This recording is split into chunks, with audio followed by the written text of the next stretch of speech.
Hello po mga kaibigan. Welcome po sa inyong lahat. Welcome po ulit sa akin channel. Ito po ang inyong kaibigan si Sunday Brazos Camacho. Sa aking account, sa aking profile account na si Kuya Daisan.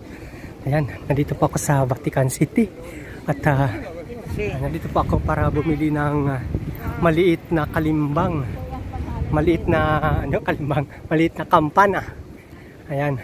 Titingnan ko kung merong kampanela na maliit na merong tatak na Jubilee 2025. Nais ko lang po bumili ng ganong maliit na kampanela para kumbaga tapos sa aking bibindisyonan sa ating pari na exorcist para maging sa Blessed Sacramentals.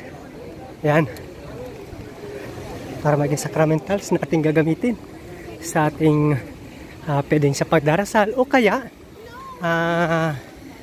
pangtaboy din ng masamang espiritu sa ating bahay. Ayan, nandito na pa ako sa loob ng St. Peter's Square. Nakapasok ako kaagad kasi doon po sa dinaanan ko ay walang gwardiya, walang inspection kasi actually may inspector pa kasi doon kapag may malaking event dito, may inspector bago makakapasok kasi tinitingnan yung mga dala sa bag. Ito actually ay exit na ito pero sinasalubong ko na lang kasi doon po sa banda doon yung tindahan ng mga souvenir.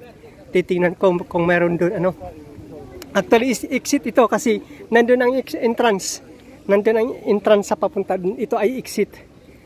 Ayan, tapos magpapaalam tayo dito sa Carabinieri.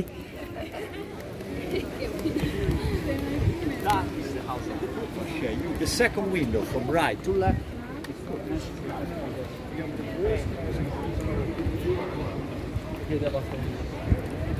Ayan, bali ito po yung doon.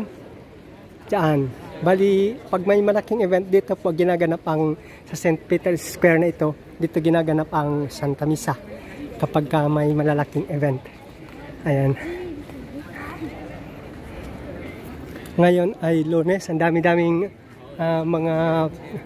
mga pilgrim kasi yung mga nga dahil doon sa ng Jubileo. Ayan.